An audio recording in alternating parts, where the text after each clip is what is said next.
Désormais, en Arabie Saoudite, on peut voir des femmes au volant de leur voiture pour la toute première fois dans l'histoire du pays. Maintenant, je suis libre d'aller où je veux en voiture et je ne suis plus dépendante de personne, même pas des transports en commun. Ça fait du bien. Mais il y a bien plus que ça. Mariam, 24 ans, et son mari Salim sont saoudiens. Ils habitent à Jeddah et c'est la première fois qu'ils voient des caméras de télévision ici, dans la deuxième plus grande ville du royaume, le plus conservateur du monde. Je lui ai offert une voiture.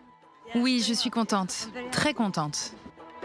La plupart des femmes sont vêtues de noir et jusqu'à récemment ne pouvaient pas aller au stade ni se rendre dans d'autres lieux publics. Elles n'avaient pas non plus le droit d'ouvrir un compte en banque ou de voyager à l'étranger non accompagnées. Comme vous le voyez, maintenant nous portons des abayas colorés, à la mode. Mais je pense que nous devons attendre encore un peu avant d'être plus ouverts d'esprit et de pouvoir nous débarrasser de ces abayas. Ce changement impressionnant, c'est au prince héritier Mohammed Ben Salman qu'on le doit. Avant, la police religieuse avait pour habitude de contrôler la façon dont les habitants étaient habillés et interdisait tout contact physique entre hommes et femmes qui n'étaient pas de la même famille.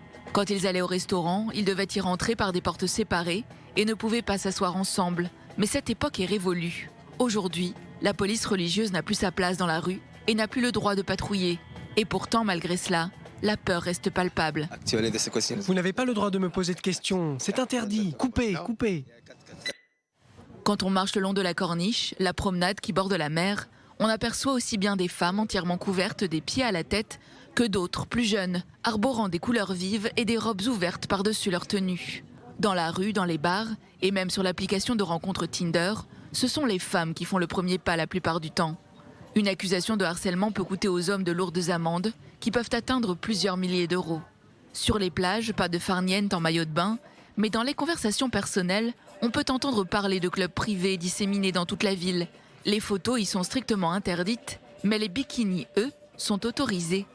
À seulement 60 km de la Mecque, tout change extrêmement rapidement.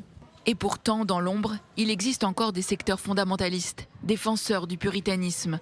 Ils veulent revenir à l'ancienne époque, pas de femmes dans la vie publique et retour des patrouilles de la police religieuse dans les rues. Le jeune prince Mohammed Ben Salman, avec le soutien de son père le roi Salman, 83 ans, veut faire du royaume saoudien un pays à la pointe de la modernité. Ce n'est pas juste question de pétrole. Nous essayons de leur montrer que nous avons des compétences et que nous sommes un peuple qui travaille dur. Dans le cadre du programme Vision 2030, des millions de femmes devraient rentrer sur le marché du travail. C'est l'avenir du pays qui est en jeu. Et il est entre les mains de millions de jeunes saoudiens, hommes et femmes, qui soutiennent Ben Salman et son approche résolument moderne. MBS est parfois obligé de s'excuser pour les erreurs qu'il a commises au fil des ans. Mais dans l'ensemble, la plupart des Saoudiens espèrent qu'avec le temps, la modernisation se poursuivra pour les générations futures dans leur royaume bien-aimé.